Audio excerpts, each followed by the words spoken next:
शहर सारा गुंजाउने यो हो radio Sanvi 96.4 radio Sanvi 96.4 radio Sanvi 96.4 megahertz को यो हो दैनिक सन्ध्याकालीन प्रस्तुति कार्यक्रम सवाल जवाब।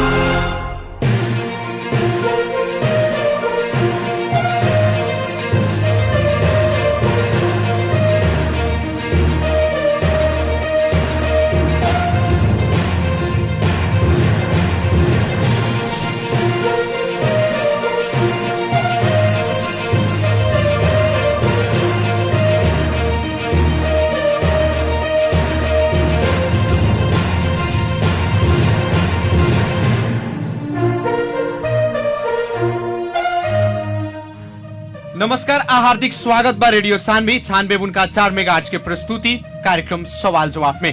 कार्यक्रम सवाल जवाब के साथ उपस्थित हो चुकल बानी हम कार्यक्रम प्रस्तोता मुकलेश गदी। सीधा बात, प्रश्न विचार, आम जनता के प्रतिनिधिमूलक आवाज। कार्यक्रम सवाल जवाब मार्फत देश के समसामयिक राजनीतिक घटनाक्रम, विकास निर्माण, शिक्षा, स्वास्थ्य, कृषि, रोजगारी लगायत आम जनता से सरोकार राखे वाला हरेक समय सांदर्भिक विषय पर बहस और छलफल करनी सन। कार्यक्रम सवाल जवाब के बहस खास करके स्थानीय तह के निर्वाचन से संदर्भित रह के हमनी के बहस आगाड़ी बढ़ा रहल बानी सन। वैशाख 30 गते होखे वाला स्थानीय तह के निर्वाचन आज से 15 दिन मात्र बाकी बाटे। हरेक दल के से उम्मीदवार लोग अभी जनता के घर घर में जा रहल बाटे, जनता से वोट मांग रहल बाटे, घर दैलो कार्यक्रम कर रहल बा, कभी रात्रि सभा तो कभी कोनो सभा करके जनता में पुग रहल बा। आज हमनी के खास करके सवाल जवाब के बहस और छलफल में पर्सा के छिपहर माई गांव पालिका में जनता समाजवादी पार्टी नेपाल से अध्यक्ष पद के उम्मीदवार इंग्रासन जी से हमनी के बातचीत करें सन। वैसा ही हमनी के आज के सवाल जवाब के बहस में नेपाली कांग्रेस से भी अध्यक्ष पद के उम्मीदवार नवीन सिंह जी से भी बातचीत करें सन। लेकिन सबसे पहले छिपहर माई गांव पालिका जहां देखल जाए फेसबुक में इतना ना छिपहर माई गांव पालिका के प्रचार भइल बाटे, इतना ना फेसबुक पर विकास भइल बाटे, वास्तव में का छिपहर माई गांव पालिका में विकास बा? अब की बार छिपहर माई गांव पालिका के विकास के खातिर का एजेंडा बाटे? जे भी अध्यक्ष पद के उम्मीदवार लोग बाटे का एजेंडा के साथ जनता में जा रहल बालो, उम्मीदवारी काहे के, जनता लोग के वोट काहे दी? इस सारा सवाल के जवाब आज हमनी के सवाल जवाब के मार्फत से। और सबसे पहले हम जोड़े के चाहें जसपा से छिपहर माई गांव पालिका के अध्यक्ष पद के उम्मीदवार इंग्रासन शाह जी के। और सबसे पहले स्वागत करे के चाहे इंग्रासन जी, स्वागत बा अपने के कार्यक्रम सवाल जवाब में। सर हमरे तरफ से अपने के स्वागत बा। का हो रहल बाटे? अभी तो हमनी के घर घर में वोट मांग रहल बानी सन जी। जी अभी तो चुनाव कितना के लागल बा इंग्रासन जी? जी चुनाव कितना के लागल बाटे? चुनाव कितना के लागल बा जी, माने चुनावी तैयारी जवन होला जी जी जी कैसे आगाड़ी बढ़ा रहल बानी अपने?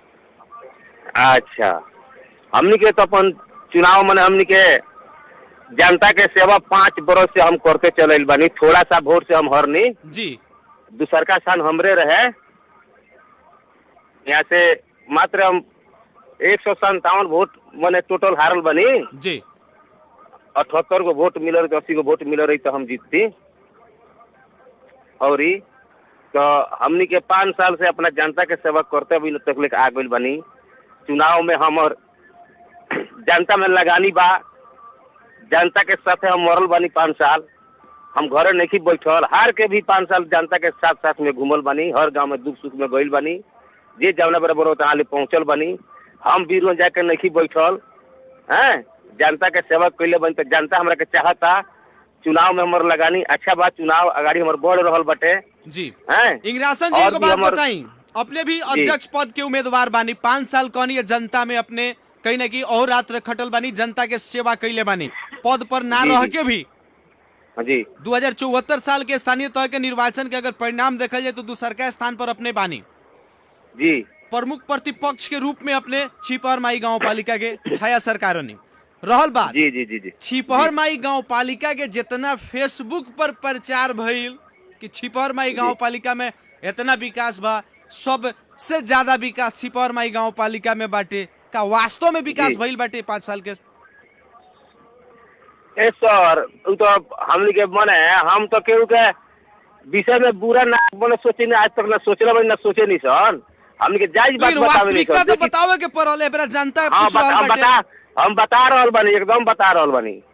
5 साल में मनोज मुखिया जी अगर मेयर बन के बैठल बानी, हुआ के फेसबुक में इतना ना खाली छिपहर माई के नमूना छिपहर माई गांव पालिका बताई विकास के, बुझनी माने अभी तक ले आके देखे में रौरो नु तो एगो हमके विधायक जी हमारे जीतल बानी भैया जी वहाँ के विकास छोड़ के आके देखे में तो केनहू विकास नहीं के भइल।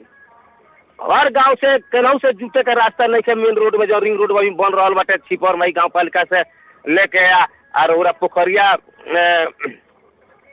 नगर पालिका तक लेके आने पका मोइनपुर से आ रहा बा तवना सबैतवा से लेके रिंग रोड जन बन रहा बा, एकरा के छोड़ के रोआ के देखे में तो केनहू विकास छिपहर माई में नहीं है। अपने बहुतो कदनी गांव से विकास पहले नहीं के जगह नहीं के है। आ सबसे ज्यादा विकास देखल जाला फेसबुक पर छिपहरे माई गांव पालिका में। हाँ तो तो सोलर रखले देखल बनी जाए। अपन मीडिया रखले बनी वहाँ, ओकरा बाद में फेसबुक रखले महीना पर गांव पालिका में कर्मचारी अपन निजी खटौल बनी करार में, उहे लोग झगड़ा लेहर करेला जनता लोग से चाहे केहू डालेला तो ओकरा के छुड़ो मारला लोग, मारवावेला लोग है आ लिखेला लोग है हमके हेतना भी का काम में कमेंट करता रहो कह के है जी। इहो ओकरा सुने के मिलल। लेकिन एक ऐसे और बात जे- कथी आवता, जी अपने तो कहीं ना कहीं प्रमुख प्रतिपक्ष रहनी स्थानीय सरकार के, जी जी जी जी लेकिन जनता की आवाज जो रहे अपने कितना बार उठैले बानी 5 बरस में? देखी सर हमने के उठावत बढ़ ही बनी सन का एहू में लोग पक्ष विपक्ष बाटे जाई रास्ते पर चढ़ तो जाके उनकरे से मिल जाला लोग आ कहला लोग हैंग हो का कोई बन थोड़ी जाए दी हई हो 20 को बाजार बतियावला लोग ओसे जो हमने के पक्ष विपक्ष उठैबे करते चिल्लाते बनी सन जो पद पर बाटे हमरे वार्ड दुगो जीते रहे लोग आ जाके मिल गए लोग बेचा के लोग पैसा से वोट उनकर बहुमत हो गई, बरियार हो गई, एकदम अनपढ़ दोनों हमार गंवार लोग जीतल हमारा साथ में जिता देनी बुझनी जी कि उ लड़े वाला हमारे संगे ना रहे हो बरा बुझे लोग इंद्रासन के लगे वोटे नहीं के इनका लगे कहाँ कुछ बा तो निहोरा पाती ककर के हम वार्ड लड़ौनी सदस्य लड़ौनी अपन जिता लेनी आ हमरे साथे उ गद्दारी करके जाके मनोज से बचा गई लोग जौन की नतीजा एबरा लोग के 13 बजता एबरा हमरे पार्टी में हमरा में लड़े खतरा लोग वार्ड में नंबर लागल रह के तो लोग कोना भी गइलक एबरा उ लोग में लड़ता लोग 13 बजता तो ऐसे जे वोट उनकर बहुमत तंगा पू गइल तो जौन मन कइल तौन कइले बाड़े तब हमके विपक्ष में बात कइल ही बानी सन, नारा जुलूस लगौल ही बानी सन, सब कुछ करते हुए भी अपने मन पर्दी काम कइले बाड़े जौन भी कइले बाड़े अपन तो सोचबे करेन जनता उनकर जवाब देबे करी। इंग्रासन जी बैसाख जी, 30 जी। गते जनता हिसाब जी। किताब करबे करी, जनता जी, न्याय जी, जरूर करी। रहल जी, बात जी, जी। अपने भी उम्मीदवारी देले बानी अध्यक्ष पद में, विगत में जी, भी जी। देले रहनी, लेकिन जी, अब जी। की बार जोन अपने के उम्मीदवारी बाटे काहे खातिर अपने के एजेंडा जी। का बा बताओ जाओ। हाँ हमारे एजेंडा बा सर छिपहर माई गांव पालिका में अभी तक ले जौन विकास कुछ नहीं के भइल, कहीं रोड नाला नहीं के बनल। अभी हमनी के प्रमुख के अध्यक्ष के उम्मीदवार हमनी के बानी नवीन सिंह, उनकरा दुआर और भी तनको रोड नहीं के बनल लेंगे, पूरा खाली पाके कीचड़ ही कीचड़ बाटे। ओकरा बाद उनकरा चौक पर तो फिर जंगौलापुर में उ रोड जाता गाँव में हवे पूरा उनमें कहीं केनो विकास नहीं के भइल। हर गांव में वही तरह बाटे, एगो गांव में ना अमनियो गांव में चचर गांव में भेड़ियारो में ट्यूकी में जौन भी गांव बा बुड़गाई बा जंगौलापुर बा सब गांव में वही तरह भइल बा। तो हमनी के सोच बा जे हर गांव में एकदम पीसीसी ढलान हुई, नाला बनी, ओकरा बाद में स्कूल में जितना स्कूल बाटे जाना में ना बेंच बा टेबुल नहीं है, शिक्षक नहीं है, ओकरा के व्यवस्था करे के बा। अस्पताल हर यहाँ कौन बड़का अस्पताल नहीं है, ये बढ़िया अस्पताल हमनी के बना के एमबीबीएस डॉक्टर रखे के बा। हमर ये सब सोच बाटे, जनता के सेवा करे के बाटे, ये सोच से हमें आइल बनी। हम साल के करोड़ों करोड़ बजट देखल जाए तो गांव पालिका में आइल भाई 5 वर्ष के दौरान में देखल जाए तो बहुत सारा बजट खर्चा भइल बाटे, लेकिन विकास जौन देखे के मिलल जनता जौन सोचले रहे वो अनुसार के विकास ना मिलल अभी तक, कारण का है? जी जी, कारण यह है सर, विकास ना मिले कारण यह है कि जो अपन ही पॉकेट के आदमी बनौलन, कार्यकर्ता बनौलन, करार के नौकरी भी रखले बड़े टाले में, गैस बटलन अपन कार्यकर्ता बनाओ खतरा है। और बोरिंग सोलर जौन बाटे जौन 1 कट्ठा 5 कट्ठा दिन भर में खेत ना पाटेला, उमे हमनी के सरवदान दे के केंद्र में उ बोरिंग लेके पैसा वहाँ कमैनी, पैसा में डाल देनी, कोनो से फायदा नहीं के भइल, खाली अपन माने कार्यकर्ता पाले वाला काम कैले बन, दोसर कोनो विकास नहीं के भइल। इहाँ उ पैसा पूरा हीना मीना भइल बा खाली कार्यकर्ता पाले में। लेकिन यहाँ तो बात बाकी सबसे देखा हमारा फायदा हुई हुआ सबसे ज्यादा कानून विकास छिपहर माई गांव पालिका में बाटे, नमूना गांव पालिका है। हर एक ढंग से देखल जाए वहाँ के तो दावा करनी कि शिक्षा, स्वास्थ्य, कृषि, रोजगारी हर एक सेक्टर में हमारे विकास बाटे। अपने कहते नहीं विकास नहीं खे तो देखी ना सर, कृषि में ऐसा बोरिंग हलल बा 5 घंटा दिन भर में खेत न पाटी, आ स्वास्थ्य में ऐसा भइल बा डॉक्टर है कोनो हल ही नहीं के अच्छा जे कोनो मरीज चल लेता तो मर गया हॉस्पिटल में। जैसे शहर पर के बात कहता नहीं वहाँ से फिरता कोई लोग रास्ता में जाके ना उद्घाटन भइल ख उद्घाटने बढ़ रहा था, मैं डॉक्टर से बढ़िया भेंट नहीं कर रहा था, दावा में नहीं कर रहा दावा के जन का करता लो नगर पालिका से ओढ़ा दावा बजट रहता दुनिया के अब खोजन तो मिलबे न करी एकदम जन पूर्ण से चाहिए। तो अब बताइए टीचर हल ही नहीं है, अब बेंच कुर्सी हल लेकर के बैठे हल ही नहीं है जी। शिक्षा में हुए हाल ये तो बात बा जी जी, शिक्षा में हुए बात बा। अब रहल बात देखल जाए शिक्षा में भी हुए बात बाटे, स्वास्थ्य के हुए बात बाटे, कृषि में अपने कहनी है कि जे ऐसा बोरिंग हल गइल बा कि 5 कट्ठा खेत ना पाटे सकी दिन भर में। जी जी जी जी, ऐसा अवस्था बाटे अपने के पालिका में। अपने उम्मीदवार बन गइल बानी अध्यक्ष में। अब बीतल में तो लोग देख लेलक कि जे हाँ के केंगा बाटे, अब अपने के कैसे लोग वोट दी। हाँ हाँ हाँ, तो हमार सोच बा सर जे हर कृषि में हमार सोच बा जे एकदम पोल दौड़ा के लाइन के व्यवस्था क के आ सब लोग के एकदम बोरिंग हली मोटर लगावल जाई, सब्सिडी पर मीटर देवल जाई, ओकरा बाद में जनता के विकास होई, कृषि में उपज होई, जनता के विकास होई, आमदनी होई, जनता हमनी के खुश रही। हमारी सोच बा कृषि में सर। हर लोग, हर नेता चाहे हर उम्मीदवार चुनाव के बेरा बहुत बड़का बड़का एजेंडा चाहे बहुत बड़का बड़का प्रतिबद्धता लोग करेला, लेकिन चुनाव जीतला के बाद में देखल जाए तो में से 25% पूरा ना होला।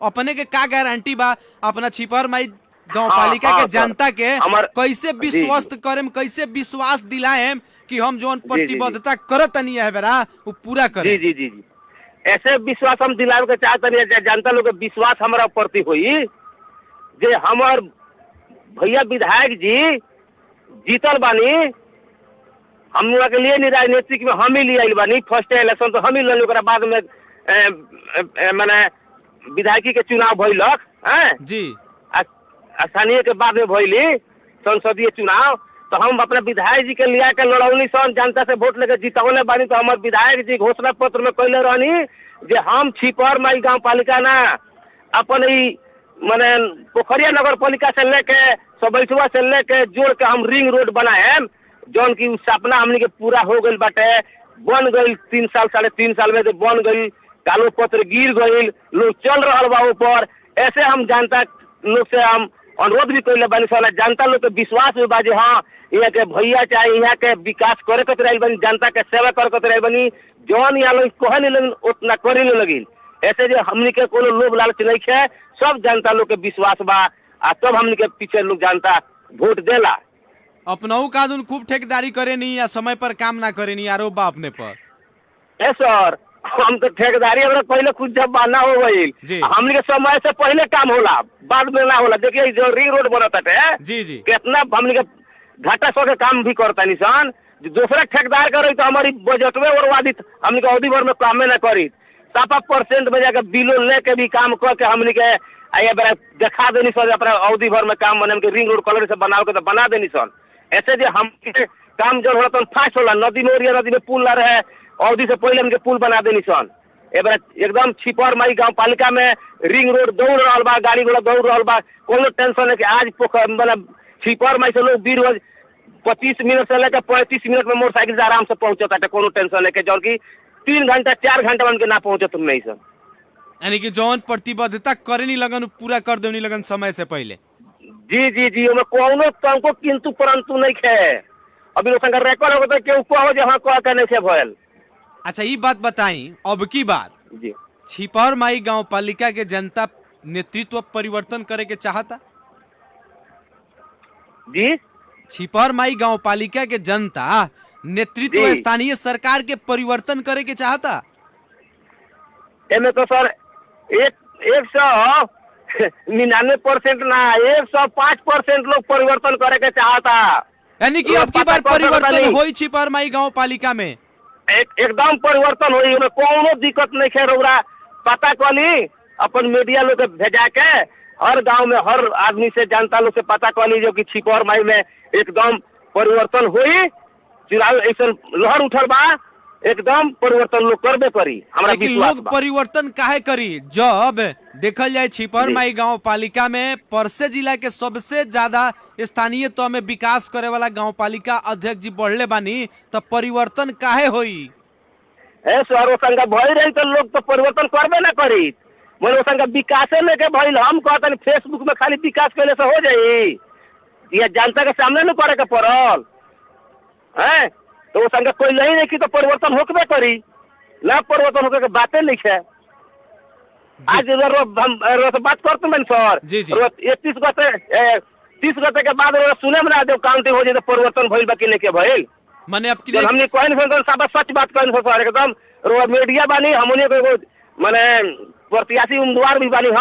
हमू जब अपन माने एजेंडा रखले बानी, सोच रखले बानी, चाहे हम घूमत बानी घर घर में घूमत बानी। अभी हम फील्ड में घूम रहल बानी, अभी हम बानी ना मेयर साहब के गाँव में घूम रहल बानी। अभी चरगाहा में का कहता लोग जनता अपने भी घूम रहल बानी, सारा दल के नेता लोग घूम रहल बाटे, जनता के आवाज क्या बाटे? जनता के आवाज बाजे एकदम मनोज जी के हरावे का अभियान चालू हो गई बाटे। उमे कोनो दिक्कत नहीं कर पता कर सकता नहीं अपन मीडिया पे ठाके। ऐसे जो मेयर साहब काम नहीं कैले तो काहे जीता बोले? उमे के गांव से बढ़े के रास्ता भी नहीं है। उत्तर पर 5 गो बुनी पड़े तो ना उत्तर बहरम ना दक्षिण बहरम, पूर्व पर हम जोर नहीं जो रिंग रोड बनो तो रिंग रोड से निकाल के और बिरसरी सा कानू के घर तक ले जाके पिच जोर नहीं तो गांव से बहरे वाला पूर्व पर रास्ता हो। अच्छा ये बतावल जाओ अब इंग्रासन जी, चुनाव के समय बहुत कम बाटे, चुनावी दौरान चुनावी चहल पहल देखल जाए तो एकदम जोड़ तोड़ के साथ एकदम उठ चुकल बाटे। अब रहल बात स्थानीय तौर के निर्वाचन में, अभी देखल जाए तो बड़ा पैसा के चर्चा होता, बिना पैसा के केहू चर्चे नहीं के होखा, सारा केहू पैसा खर्चा पर लागल बाटे। कितना के बजट बा ये साल अपने के? ए सर हमारे लगे तो बजट नहीं है। हम तो जनता के सेवा कर बनी 5 साल हैं। जनता कहे लगी बहुत कमैले बानी अपने। नमस्कार नमस्कार। 5 साल सेवा कैले बानी, जनता लोग हमारा के वोट देबे करी। हमारे लगे पैसा नहीं है, हम जनता में के दुख पीड़ा बुझले बानी, विकास कैले बानी सन। जनता लोग के विश्वास बा जे विकास अगले करम लगिन तो हमके जनता लोग वोट देबे करी। हमनी के बस पेट्रोल डीजल खर्चा लगी तो लगी, दूसर खर्चा हमारा लगे नहीं है। जी अब रहल बात आ रहल बाटे कि अपने ही के वोट का है, बहुत सारा कैंडिडेट लोग बा ओमे की पूर्व अध्यक्ष लोग भी बाटे, जी जी जी और पार्टी के भी उम्मीदवार लोग बाटे, लेकिन जनता समाजवादी पार्टी से अध्यक्ष पद के उम्मीदवार इंग्रासन शाह जी के काहे वोट दी जनता छिपौर माई गांव पालिका के? बतावल जाओ। ऐसे वोट दी सर जे सब लोग के देखले वालो, पूर्व जो अध्यक्ष वालो वो लोग सब लोग के देखले वालो, अभी जे नया में बोलल बनी वो के लोग देख लेलक हैं। हमनी के विधायक जी के जिता के जो काम देखा दिले बानी सन, लोग देख ले बा, विश्वास कर लेलक जे 3 करोड़ के बजट में कितना 3 गाँव पालिका बाटे, एगो गाँव पालिका में 1 करोड़ बजट होता तो कितना ही काम कैले बा लोग। आज 20 करोड़ 25 करोड़ 30 करोड़ 35 करोड़ 40 करोड़ लिया के बजट लेके काम ना कैलक। ऐसे जनता के विश्वास बजे इंद्रासन जी के वोट हमनी के देवे करम सन। इंद्रासन जी हमनी के विकास करम, हमनी के संरक्षण करम, सब चीज के सुविधा वहाँ के देहम कराएम, विकास कराएम। लोग के एकदम विश्वास बा, चाहना बा, ऐसे इंद्रासन जी के लोग जितावे के एकदम। अपने के कोई परसेंट विश्वास बा कि अपने के छिपौर माई के जनता अब की बार अपने के साथ में न्याय करी, अपने के अपन मत दी? 105% विश्वास बा सर, 99% ना 105%। माने 100 से बेसी एकदम न्याय करी, एकदम जी जी एकदम रखले बानी, विश्वास बा जे गाँव पालिका अध्यक्ष हमरा के बनाए में लगिन। जनता में हमारे एकदम भरोसा बा, विश्वास बा। लेकिन इतना जो आप अपने ठोकुआ कह रहल बानी, इतना जी 100 से बेसी अपने अपन कॉन्फिडेंस दिखा रहल बानी, एकर आधार का बाटे बतावल जाओ। बहुत आधार बा सर, बहुत कैले बानी, अपना घर से लगानी लगल बानी, दुख सुख में लोग लगे पहुंचल बानी। जे भी कोरोना के टाइम में हमरा लगे आइल बा, अपना लग से हम धान चाउर पैसा देले बानी, दवा दारू करावे के देले बानी, जे भी कोनो निसहाय आदमी पुगल बात ओकरा के देले बानी। ओकरा बाद हम इलेक्शन लड़े से पहले 5 साल पहले हम जनता के सेवा कैले बानी, कमर बटले बानी, कल बटले बानी, कथी लेके दिले अपना लग से हम, कोनो हमरा लग बजट थोड़े रहे, बजट लगानी ना तो रहे पहले फिर भी पहले, जनता में इलेक्शन लगाने पहले। के लिए बानी। जी जी पता कहले में बात झूठ है कि सच है। ऐसे अब मने कहीं ना कीजिए काम कैले बानी तो अब बनिहारी तो चाहिए। चाहिए, एकदम चाहिए। जी चलिए, कार्यक्रम के हमनी के अंत में बानी सन। अपने के फोन के बाद हमनी के फिर से अपने ही के पालिका के अध्यक्ष पद के उम्मीदवार नवीन जी सिंह जी से हमनी के बातचीत करम सन। अपने जनता से जाते जाते छिपर माई के जनता से का कहे के चाहे?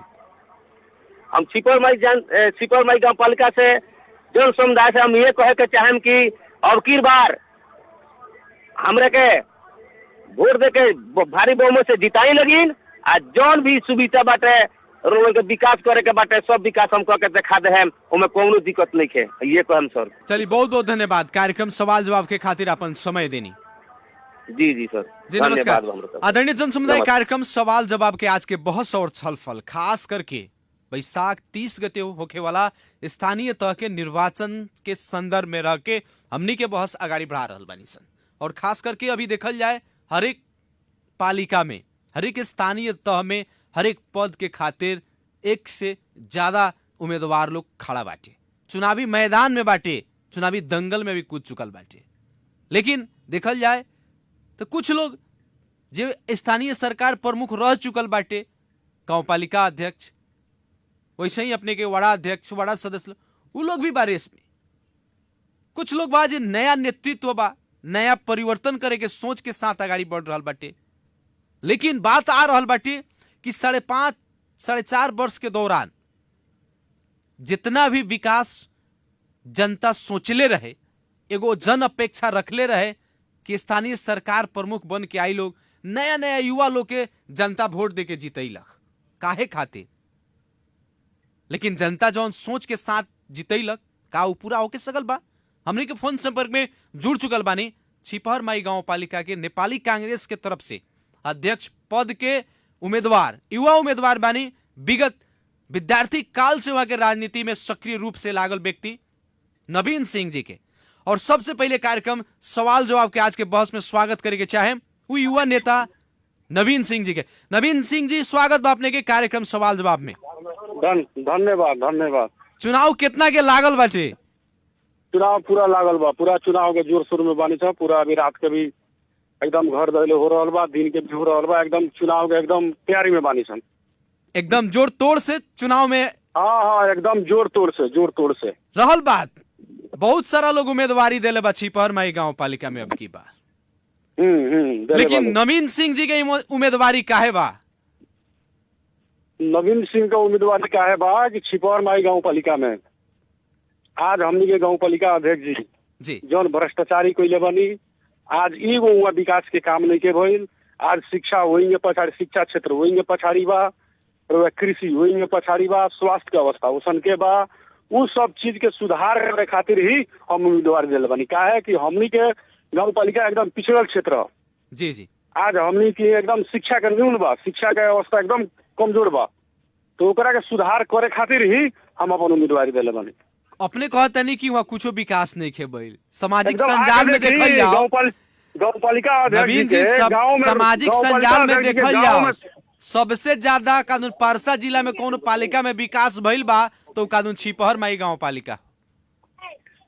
ये परसा जिला में सबसे ज्यादा भ्रष्टाचारी या सबसे ज्यादा कम विकास होखे वाला गाँव पालिका छिपहर माई गाँव पालिका। यदि अपने लगे विश्वास नहीं है तो अपने लगिन आके सर्वे करी, अपने लगिन आके यहाँ घूमी, अपने लगिन आके यहाँ देखी कि गाँव पालिका अध्यक्ष जी के गाँव में जाए वाला सड़क नहीं है। गाँव पालिका अध्यक्ष जी के गाँव में पानी पड़ जाए तो ये गाँव से दूसर का गाँव में जाए वाला सड़क नहीं है। देखल जाओ, अपने सब जितना उम्मीदवार लोग बाटे विगत में देखल जाए तो अपने विद्यार्थी काल से सक्रिय रूप में राजनीति में लागल, बुद्धिजीवी सर्कल से ज्वाइन करे वाला व्यक्ति बानी। अपने के पास छिपहर माई के विकास और समृद्धि के खातिर शिक्षा, स्वास्थ्य, कृषि, रोजगारी लगायत विभिन्न सेक्टर में अपने के योजना का बा, अपने के एजेंडा का बाटे, बताओ जब आज जनता के। आज देखी, आज हमनी के छिपर माई गाँव पालिका में सबसे पुरान एगो श्री मंगल मावी भिसवा स्कूल रहा जी। आज हम नेवी संघ के जिला अध्यक्ष रहनी तो उ मंगल मावी भिसवा में बहुत दौड़ धूप करके हमनी के +2 लिए सन, लेकिन आज के अवस्था में आज वो +2 बंद हो गई। काहे बंद हो गई रे? तो कानून गाँव पालिका में बजट नहीं के, टीचर लोग के तलब नहीं के दिया सकत। लियावल चीज आज गाँव पालिका में दुनिया भर के बजट बा, लेकिन चलल चीज लियावल चीज हमनी के गाँव घर हमनी के पिछड़ल क्षेत्र, सब लोग अपन बच्चा के बीरगंज में रह के शिक्षा नहीं के दे सकत, सब कोई बीरगंज में रह के पढ़ा नहीं के सकत। वो व्यू से हमनी के लियावल चीज आज गाँव पालिका के जनप्रतिनिधि हमनी के मेयर साहब ओकरा के बंद कर दिलन। तो कथी बा, आज शिक्षा एकदम पछाड़ी बा। आज हमनी के देखी प्रत्येक स्कूल में खाजा के व्यवस्था रहा विद्यार्थी के, लेकिन आज यहाँ 6 महीने से खाजा नहीं के चल रहा विद्यार्थी के 6 महीने से खाजा नहीं के। काहे नहीं के? तो गाँव पालिका में पैसा नहीं के। तो भाई गाँव पालिका का पैसा भइल का? सड़क बनले नहीं के, विद्युत में कहीं काम भइले नहीं, साल के साल करोड़ बजट गाँव पालिका में लागल बाटे, गाँव पालिका में आयल बा, देखल जाए तो कागज में खर्च भइल बाटे। आज +2 10 बरस से चलल +2 आज काहे बंद हो गई? पर हमनी के सब कोई विचार कर जाओ, पर हमनी के सब कोई मनन कर जाओ, चिंतन कर जाओ कि वास्तव में हमनी के ई जनप्रतिनिधि, ई हमनी के मेयर साहब वास्तव में शिक्षा के बर्बाद कर देलन। हमनी के गाँव पालिका में ना यहाँ विकास बा, कोनो सेक्टर में विकास नहीं के। फ्री कोचिंग चलल बाटे नवीन जी, फ्री कोचिंग चलल बाटे, एकदम रिपोर्टिंग साइकिल का दून दियाइल बाटे, एकदम रिपोर्टिंग गलत बा। रउरा लगी ना के देख सकता नहीं, सुन सकता नहीं, आम जनता के मनसा ले सकता नहीं। ये व्यू से ही हमनी के आज वो लोग के अवस्था यहाँ एकदम नाजुक बा। तो उसे हम का कहे के चाहे, रउरा लगी रेडियो माध्यम से, सानवी FM के माध्यम से, अपने के माध्यम से एकदम अपकिर के छिपर माई के गाँव पालिका के एकदम जनता के एक एगो आवाज बा, परिवर्तन कर जाओ, नेतृत्व परिवर्तन कर जाओ। कहाँ काहे परिवर्तन कर जाओ कि वास्तव में छिपर माई गाँव पालिका ये जिला के सबसे पिछड़ल गाँव पालिका हो। तो वास्तव में परिवर्तन करके एगो नया शैली से शिक्षा से लेके स्वास्थ्य से लेके का बोला रउरा कृषि में विकास कर जाओ। सब लोग अपन जनता सब लोग मूड बनैले बा, परिवर्तन के लहर बा। हमनी के एकदम मजा से चुनाव जीततानी सब, हमनी के एकदम दोबर वोट से चुनाव जीतन सन। ये कह के एकदम समय व्यस्तता बा, हमनी के अभी एगो कार्यक्रम में बानी सन, हमनी के एकदम समय व्यस्तता बा। ये कहते हुए जी थोड़ा 2-4 मिनट और रुक जाई, जनता के कुछ सवाल बड़ा सन। अब जैसे कि अपने से बहुत अपेक्षा बा जनता के, काहे कि अपने शुरू से राजनीति कैले बानी, शुरू से विद्यार्थी के, शुरू से हर एक वर्ग के समस्या बुझले बानी, लेकिन अपने कहतानी कि छिपर माई गाँव पालिका देखल जाए परसा जिला के 14वें स्थानीय तह में पिछड़ल क्षेत्र बाटे, लेकिन वो पिछड़ल क्षेत्र के जनता के विकास के खातिर, छिपर माई गाँव पालिका के विकास के खातिर, वहां के शिक्षा के उत्थान करे के खातिर, कृषक लोग के उत्थान करे के खातिर, स्वास्थ्य के जौन उत्थान करे के बाटे, स्वास्थ्य के जौन समस्या बा उस समाधान करे के खातिर अपन रोड मैप बता दे।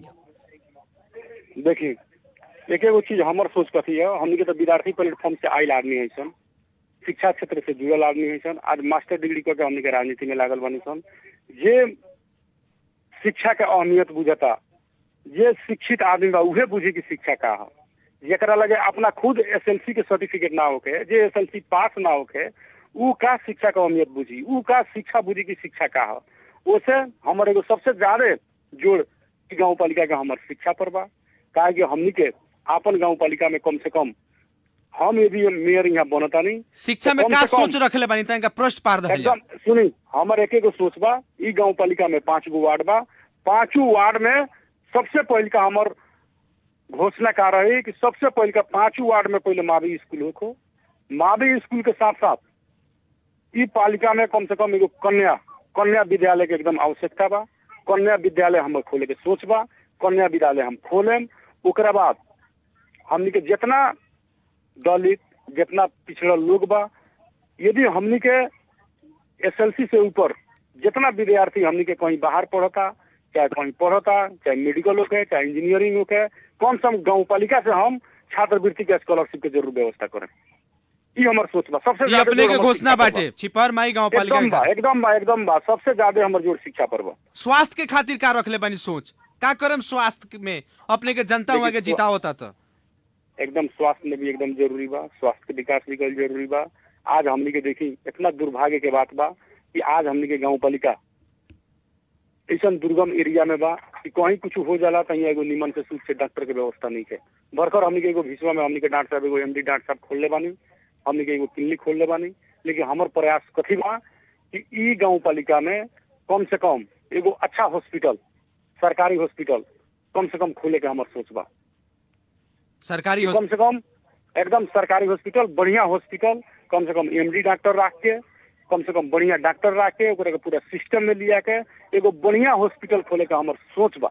ई सोच में हम एकदम तात्पर्य बानी, इस सोच हम एकदम क कर रहे गाँव पालिका में। परसा जिला देखल जाए तो कृषि पर आधारित सारा लोग बाटे, विशेष लोग बा। अपने के चौन पालिका बाटे वहाँ बड़ा डुबान के समस्या बा, कृषक लोग बड़ा परेशान रहेला। कृषक लोग के खातिर का सोचले बानी? देखिए आज रउरा कहनी है कि राउर पालिका में बहुत विकास भइल बा। रउरा से एक एगो चीज कहे के चाहता नहीं, जे हमनी के मेयर साहब बा अभी जे रहलो चाहे जनप्रतिनिधि बा वो लोग से भी इंटरव्यू में लिया के पूछी कि कृषि में आज हमनी के कृषि प्रधान देश है, चाहे कृषि मधेश कृषि प्रधान हो, आज हमनी के एरिया कृषि प्रधान हो। लेकिन उनका से पूछी कि यदि वो कोनो पुरान हमनी के यदि गाँव पालिका में नहर बा जो हमनी के जानकी टोला से जुड़ल बा, ओकर शाखा बा, उस शाखा में यदि 10 मीटर ऊ कहीं नहर सफाई करा दिले हुई तो हम मान जाए।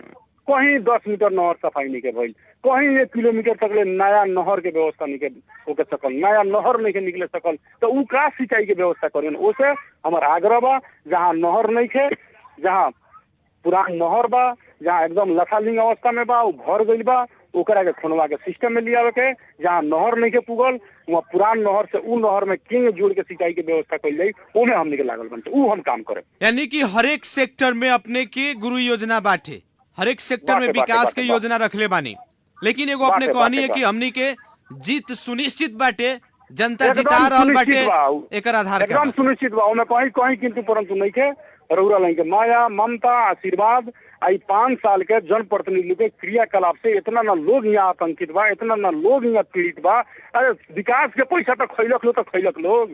कोरोना काल में बीरगंज से चाउर आवे आइलो इंडिया में जाके चाउर बेच के ओकर भी पैसा खैले बा लोग, ओकर भी प्रमाण बा। तो जौन आदमी मर रहल बा, देश संकट में बा, जनता संकट में बा, वो बड़ा गवर्नमेंट जो सुविधा देता वो जनता के घरे ना पूके ओकर भी खरीद बिक्री भइल बा। एकर ले दुर्भाग्य बात का होई, ओसे यहाँ के पूरा जनता, यहाँ के पूरा लोग एकदम मूड बना लेले बा कि अब की बार नेपाली कांग्रेस, अब की बार नवीन सिंह के मेयर हमनी के बनावल जा। एकदम लोग चुनावी दौरान में बानी, जनता के घर घर में वोट मांगे जा रहल बानी। एगो कम समय लिया, एकदम व्यस्तता में बानी सब लोग। एकदम लास्टे सवाल बाटे, जनता तो पूछो तो नवीन सिंह जी के काहे वोट दिया, जवाब अपने के का बानी? एकदम बा आज हमने के 20 बरस से राजनीति में बानी सन, सब लोग के सुख दुख हरण मरण सब लोग में काम कैले बानी सन, सब लोग के काम करनी सन, सुख में भी जानी सन, दुख में भी जानी सन। आज जनता के कोई समस्या पड़ल ओहू में जानी सन, कोई पिछड़ल लोग बा ओकर का समस्या बा जाके समस्या दूर करनी सन।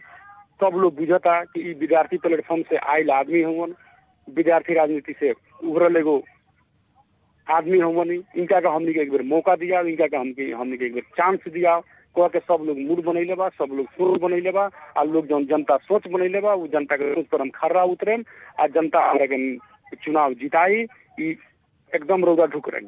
अपने जौन विश्वास रखले बानी उ विश्वास के साथ आम छिपर बासी से का कहे के चाहेम जाते जाते ये कहें कि छिपौर माई गाँव पालिका ई परसा जिला में नमूना गाँव पालिका बनावे के बा। छिपौर माई में शिक्षा के विकास करे के बा, छिपौर माई में कृषि के विकास करे के बा, छिपौर माई में स्वास्थ्य के विकास करे के बा, छिपौर माई में एकदम एगो नमूना ई जिला ना एगो देश के नमूना गाँव पालिका बनावे के बा। तो नवीन सिंह के नेपाली कांग्रेस के चुनाव चिन्ह रुख छाप में अपन अमूल्य मत दे के अब की बार कम से कम 5 साल खातिर नेपाली कांग्रेस के जितावल जाओ, नवीन सिंह के जितावल जाओ, ये हमार आग्रह बा। चलिए बहुत बहुत धन्यवाद देवे के चाहे में इतना व्यस्तता के बावजूद भी कार्यक्रम सवाल जवाब के खातिर समय देनी। आदरणीय जन समुदाय कार्यक्रम सवाल जवाब के आज के बहस और छलफल खास करके स्थानीय सरकार और स्थानीय तह के निर्वाचन अभी जो जारी बाटे, ये निर्वाचन के दौरान में अभी चुनावी मैदान में सारा उम्मीदवार लोग कूद चुकल बाटे, जनता के घर घर में जा रहल बा लोग, जे 5 वर्ष के दौरान कभी जनता के कहीं ना कहीं हाय हेलो तक ना कैले हुई, जनता के हाल खबर ना पूछले हुई लोग, वो आज जाके हाथ जोड़ता, दोनों हाथ जोड़ता, चाचा ध्यान दिया, चाहे भैया ध्यान दिया, चाहे चाची ध्यान दिया। लेकिन ए बेरा हमनी के सोचे वाला समय बाटे। स्थानीय तह के निर्वाचन, स्थानीय सरकार जो परिकल्पना कैले बा हमनी के नेपाल के संविधान, सबसे जनता के नजदीक के सरकार है स्थानीय सरकार। ए बेरा ओकरा लगे हरेक अथॉरिटी बाटे, हरेक ओकरा लगे क्षमता बाटे। उ चाही तो शिक्षा में परिवर्तन कर सकता, स्वास्थ्य में परिवर्तन कर सकता, कृषि में, रोजगारी में, लगाए तो हरेक सेक्टर में परिवर्तन कर सकता। जौन कैपेसिटी नेपाल सरकार के लगबा संघीय सरकार के, वैसा ही संरचना बाटे स्थानीय सरकार के। लेकिन जनता के जौन एगो जनचाहना रहे पहिलका चुनाव में, 2074 साल के चुनाव में आम जनता जे भी युवा लोग के जीतैलक, कि पुरनिया लोग के तो बहुत देखनी सन, बहुत बार ये लोग मुखिया चलैले बा, नया संरचना बा, नया नया लोग के जितावल जाए तो विकास होई। लेकिन का वास्तव में अपना छाती पर हाथ ढाक के रखी और देखी कि विकास भइल बा? हाँ, जहां जनप्रतिनिधि ईमानदार बाटे, पैसा पर नहीं खी बेचाइल, अपने पैसा पर वोट नहीं खी देले, दारू मांस नहीं खी खैले, वहां के जनप्रतिनिधि डरा के विकास कैले बा। ओकरा डर बा, उ डर के साथ विकास कैले बा। लेकिन जेकरा चुनाव में जे खर्चा कैल, वोट दियाइल, लेकिन जे पैसा पर बेचाइल, पैसा पर वोट किनाइल, वहां विकास देखे तो नहीं खे भइल। ऐसे फिर से उ ना चीज दोहरो।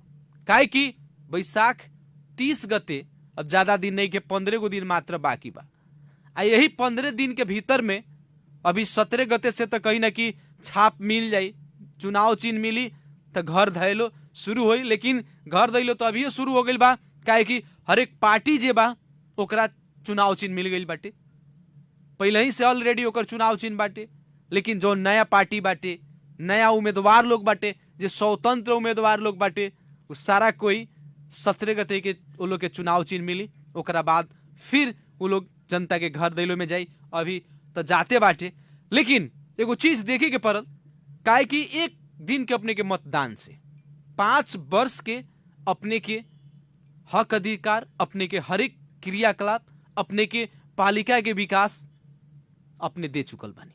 तो ऐसे जब तक हमनी सोच समझ के वोट ना दिए तब तक विकास ना होके सके। जौना पद के खातिर अपने मतदान करतनी, जौन उम्मीदवार खड़ा बाटे का पद के लायक बा कि ना बाटे, पद के लायक बा तो जरूर ओकरा के एक बार अपने मौका दी। लेकिन जे खर्चा करता, अभी चुनाव आइले 15 दिन बाकी बा, लेकिन अपन हवा उठावे के खातिर पैसा धुआं में उड़ावता। अब बताई, जे पैसा खर्चा करता, जे अपने के चुनावी रैली में जाए खतीरा दारू मांस खियावता, अपने के मजदूरी देता, अपने के मोटरसाइकिल में पेट्रोल भरावता, उ जीती तो ओकरा से अपने के विकास के अपेक्षा रही, उ पहले विकास करी।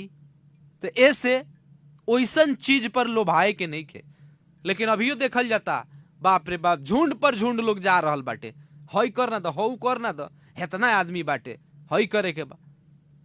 जब तक हमनी जनता सचेत ना होके सन, जब तक हमनी कहू 2-4 गो बोटी मांस, 1 बोतल दारू पर अपन ईमान ना बेचेम सन, तब तक खास करके देखल जाए कितनो चिल्लात रह जाए, कितनो अपने कहें भ्रष्टाचार होता, भ्रष्टाचार होता, रोके वाला नहीं के।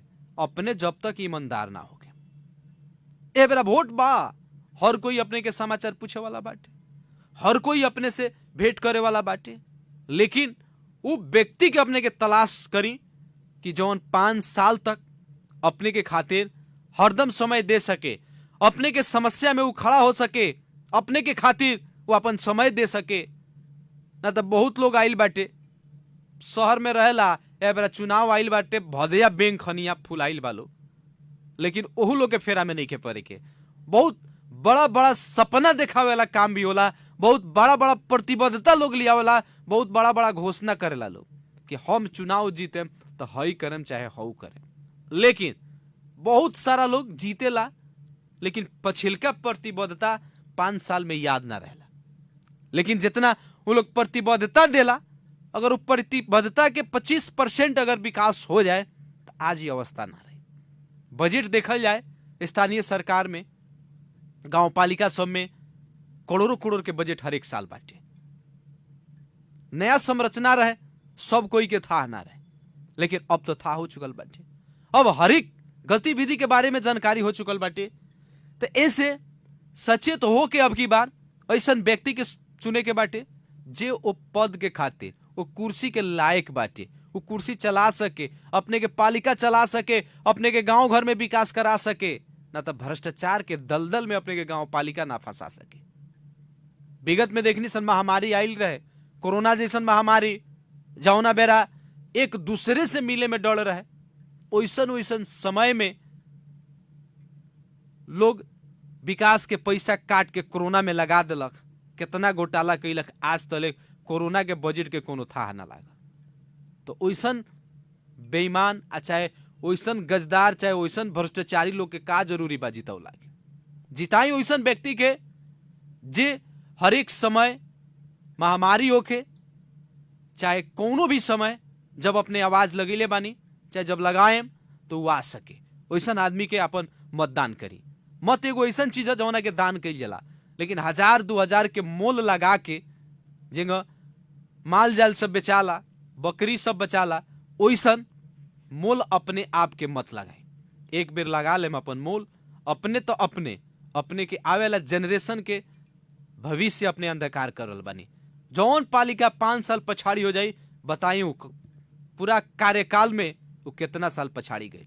तो ऐसे इस सारा चीज सोच के अब की बार सोच समझ के मतदान करी। सही व्यक्ति के सही समय पर सही जगह पर भी पहुंचावल जाला। इससे जे जौना पद के लायक बाटे, पार्टीगत हिसाब से भी ऊपर उठ के व्यक्तिगत हिसाब से वो व्यक्ति के क्षमता, ओकर योग्यता मीट करता कि नहीं के करत, सारा चीज के मूल्यांकन करके अब की बार अपने मतदान करें। ये कहे के चाहेम सन कार्यक्रम सवाल जवाब के आज के बहस और छलफल सुननी, एक अपने लोग के बहुत बहुत धन्यवाद देवे के चाहेम। विशेष धन्यवाद प्राविधिक मित्र सत्येंद्र जी के देते हुए कार्यक्रम सवाल जवाब के आज के बहस और छलफल से हम कार्यक्रम प्रस्तुता मुकेश गदी विदा चाहत बानी। प्रणाम।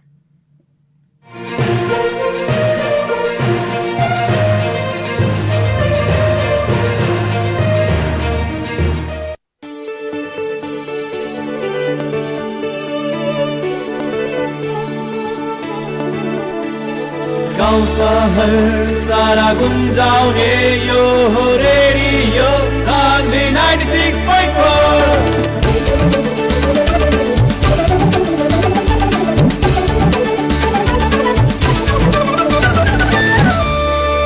रेडियो सान्वी 96.4।